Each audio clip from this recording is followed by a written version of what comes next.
रात के अंधेरे में आसमान की तरफ चमकते लाखों तारों को देखकर एक ख्याल तो हम सबके मन में आता है कि क्या हम इस यूनिवर्स में अकेले हैं। क्या इन लाखों करोड़ों सितारों और प्लैनेट में से कोई एक भी ऐसा नहीं है जिसमें अर्थ की तरह जिंदगी पाई जाती हो।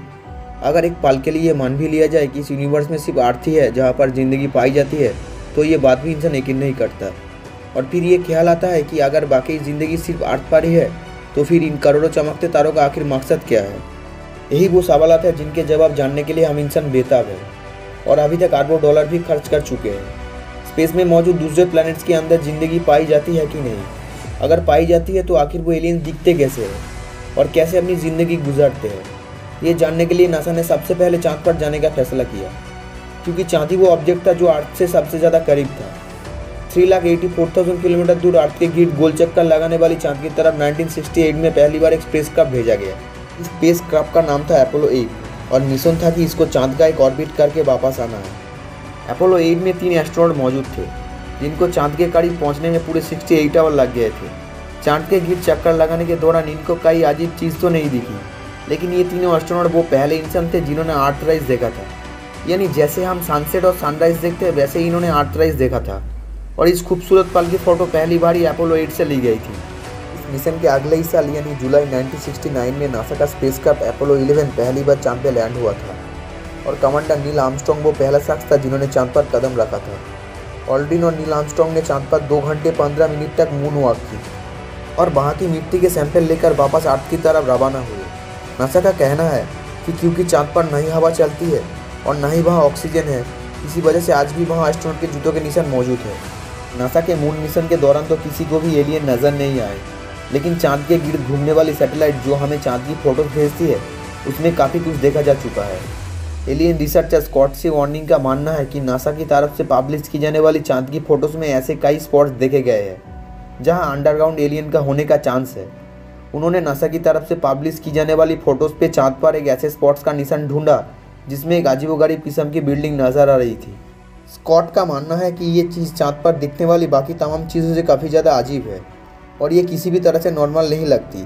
जब स्कॉट ने अपनी ये रिसर्च पब्लिश की तो उसके बाद जो हुआ वो यकीन करना मुश्किल था। चंद ही दिनों के बाद जब नासा ने चाँद की फ़ोटोज़ अपडेट की तो वो बिल्डिंग नामी चीज़ वहाँ से गायब हो चुकी थी। स्कॉट का मानना है कि अगर चाँद पे किसी भी किस्म की एक्टिविटी नहीं हो रही तो फिर ये बिल्डिंग नामी चीज़ वहाँ से गायब कैसे हो गई। या तो नासा ने उस स्पॉट को एडिट करके छुपा दिया है या फिर बाकी चाँद पर कोई ना कोई एलियन एक्टिविटी हो रही है। बात सिर्फ चाँद फोटोज़ में दिखने वाली स्ट्रक्चर की नहीं है। साइंटिस्ट को चाँद की डार्क साइड पर यानी वो साइड जो हमें अर्थ से नज़र नहीं आती, वहाँ एक बहुत बड़ा एरिया मिला है जो चाँद के बाकी हिस्से से काफ़ी ज़्यादा अजीब है। देखने में तो ये एरिया सिर्फ डिफरेंट ही लग रहा था, लेकिन जांच पड़ताल के बाद जो मालूम पड़ा तो वो और भी ज़्यादा हैरत अंगेज था। साइंटिस्ट का मानना है चाँद का ये हिस्सा 43,000 स्क्वायर किलोमीटर जितना बड़ा है और ये उस मिट्टी से नहीं बना हुआ जो नील आर्मस्ट्रांग लेकर आया था, बल्कि ये एक मेटल से बना हुआ है। साइंटिस्ट का मानना है कि करीब 400 अरब साल पहले बहुत ही बड़ा एस्टेरॉयड चाँद से टकराया था, जिसकी वजह से ये मेटल चाँद पर ही रह गया है। लेकिन कई रिसर्चर इस बात को नहीं मानते, क्योंकि अगर इतना बड़ा एस्टेरॉयड चाँद से टकराता तो चाँद 2 टुकड़ों में टूट चुका होता। उनका मानना है कि मेटल से बना चाँद का ये हिस्सा या मौजूद अंडरग्राउंड एलियन सिविलाइजेशन की निशानी ही हो सकती है। चाँद से हटकर मार्स की बात की जाए तो अभी तक हम 21 रोबोट्स मार्स पर भेज चुके हैं। मार्स, जिसको रेड प्लैनेट भी कहा जाता है, वो ज़मीन से करीब 40 करोड़ किलोमीटर दूर है।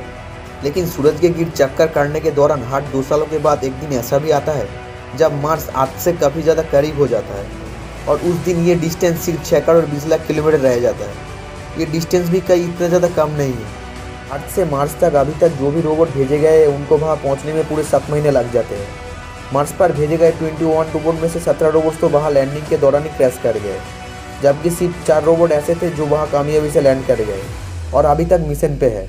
इन रोबोट्स ने अभी तक हमें मार्स की जितनी भी तस्वीरें भेजी है उनमें बहुत सारे स्ट्रेंज ऑब्जेक्ट देखे गए हैं। एलियन रिसर्चर स्कॉट सी वार्निंग का कहना है कि मार्स से हमें ऐसी इन्फॉर्मेशन मिल चुकी है जिसके बाद ये कहना गलत नहीं होगा कि मार्स पर भी ज़िंदगी पाई जाती है। उनका कहना था कि उनको मार्स की फ़ोटोज़ में छोटे पिरामिड्स भी देखे हैं, यानी पिरामिड्स जिन्होंने अर्थ पर ही एक बहुत बड़ी मिस्ट्री खड़ी कर रखी है। ऐसे ही छोटे साइज़ के पिरामिड्स मार्स पर भी देखे गए हैं। मार्स पर मौजूद क्यूरियोसिटी रोवर की एक फ़ोटोज़ में बहुत सारे पत्थर देखे जा सकते हैं, लेकिन इन पत्थरों में एक पत्थर सबसे अलग दिखता है जिसकी शक्ल बिल्कुल पिरामिड जैसी है। ऐसा मालूम होता है कि किसी ने खास तौर पे ये छोटा पिरामिड यह बनाया है, लेकिन आखिर किसने? स्कॉट का मानना है कि मार्स पर छोटे छोटे कांच के एलियन मौजूद है जिन्होंने ये छोटे पिरामिड बनाए हैं। क्यूरियोसिटी रोवर जिसको बनाने में नासा के $2.5 अरब खर्च हुए थे, उसने मार्स पर लैंडिंग के बाद हज़ारों फोटोज़ भेजी है। ज़्यादातर फोटोज़ में सिर्फ पत्थर और पहाड़ देखने को मिलते हैं, लेकिन चंद फोटोज़ ऐसी भी है जिन्होंने इंटरनेट पर काफ़ी ज़्यादा सवालात खड़ी कर दिए हैं, क्योंकि इन फोटोज़ में कुछ ना कुछ एबनॉर्मल ज़रूर है। इन फोटोज़ में सबसे ज़्यादा फेमस होने वाली फ़ोटो 1976 में वाइकिंग 1 ने कैप्चर की थी, जिसमें मार्स पर एक बहुत बड़ा फेस देखा जा सकता है। या तो ये एक इत्तिफाक है, या जैसे एंशिएंट इजिप्शियन बड़े बड़े स्टैचूज बनाया करते थे, वैसे ही एलियंस ने भी ये यादगार स्टैचू मार्स पर बनाया है। इस फोटो पर नासा का कहना है कि ये मार्स पर मौजूद एक बहुत बड़ा पहाड़ है, जिस पर लाइट पड़ने और शैडोज बनने की वजह से ये एक शक्ल दिख रही है। 2014 में क्यूरियोसिटी रोवर की एक और पिक्चर ने हलचल मचा दी, जिसमें मार्स पर एक हड्डी पड़ी भी दिखाई दी। इस हड्डी को देखकर ऐसा लगता है जैसे ये किसी छोटी हाइट के एलियन की बहुत पुरानी हड्डी हो, जो वक्त के साथ साथ गल चुकी है।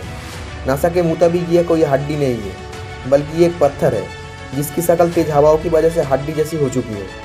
चलो ये मान भी लेते हैं कि ये हड्डी नहीं है, लेकिन 2016 में मार्स में आने वाली इस फोटो में तो एक पूरी खोपड़ी भी देखी गई। इस फोटो के रिलीज होते ही इंटरनेट पर एक नई डिस्कशन शुरू हो गई, लेकिन रिसर्चर का तो पूरा यकीन है कि मार्स पर कुछ ना कुछ गड़बड़ ज़रूर है। या तो यह एलियंस का बसेरा है या कभी हुआ करता था, और ये बात नासा की रिसर्चर से साबित हो चुकी है कि मार्स पर किसी दौर पे ज़िंदगी हुआ करती थी। अभी इस एलियन खोपड़ी से मामला निकलना ही नहीं था कि मार्स क्यूरियोसिटी रोवर की एक और फोटो ने धूम मचा दी। इस फोटो में एक ऐसा पत्थर देखा गया जिसकी शक्ल अर्थ पर मौजूद मछली जैसी थी। ऊपर से लेकर नीचे तक हुबहू मछली जैसा दिखने वाला पत्थर, और वो भी करोड़ों किलोमीटर दूर मार्स पर आखिर क्या कर रहा है। मार्स पर मौजूद रोवर की मदद से मिलने वाली इन्फॉर्मेशन में ये तो साबित हो चुका है कि 3 अरब साल पहले मार्स अर्थ की तरह हरा भरा हुआ करता था, और यह बड़े बड़े समुंदर होने की भी निशानियाँ मिल चुकी है। और ये भी माना जा रहा है कि ये समुंदर अभी भी मार्स के ज़मीन के नीचे जमे हुए हैं, जिस पर मजीद रिसर्च चल रहा है। 2014 में मार्स रोवर ने रात के बाद की एक फ़ोटो कैप्चर की, जिसको देखकर मार्स पर एलियन की होने से इनकार नहीं किया जा सकता, क्योंकि इस फोटो में एक चट्टान के अंदर से लाइट आती देखी जा सकती है। इस फोटो के पब्लिश होने के बाद एलियन रिसर्चर का कहना है कि ये मार्स पर एलियन एक्टिविटी का मुंह बोलता सबूत है। ये तो हम इंसान बोल रहे हैं कि मार्स एक बंजर प्लैनेट है, असल हकीकत क्या है ये शायद हमारे लिए जानना काफ़ी ज़्यादा मुश्किल है। मार्स पर कई फोटोज़ ऐसी भी कैप्चर की गई है जिसमें स्टैचू देखे जा चुके हैं। 2018 में कैप्चर होने वाली इस फोटो में पत्थर से बना स्टैचू का फेस बाजे तौर पे देखा गया, जबकि 2015 की एक फोटो में दूर पहाड़ पर एक फीमेल का स्टैचू भी देखा गया। एलियन रिसर्चर स्कॉट वार्निंग ने अपने यूट्यूब चैनल पे कहा है कि मार्स की फोटो पे जितनी ज़्यादा रिसर्च हो रही है, उतने ज़्यादा सबूत भी मिल रहे हैं। स्कॉट का मानना है कि मार्स पर मौजूद एलियन हमसे बहुत ही ज़्यादा एडवांस है, क्योंकि एक फ़ोटो में उन्होंने मार्स पर एक इंजन पड़ा हुआ भी देखा है, जिसके ऊपर मिट्टी के चादर जमने की वजह से वो दूसरे पत्थरों की कलर जैसा दिख रहा है। या तो ये कोई इंजन ही है, या किसी एलियन यूएफओ का टूटा हुआ हिस्सा, या फिर ये सिर्फ एक पत्थर से ज़्यादा कुछ नहीं है। पिछले वीडियो को आप लोगों ने बहुत सपोर्ट किया था। उम्मीद है इस वीडियो को भी आप लोग भरपूर लाइक और चैनल को सब्सक्राइब करेंगे।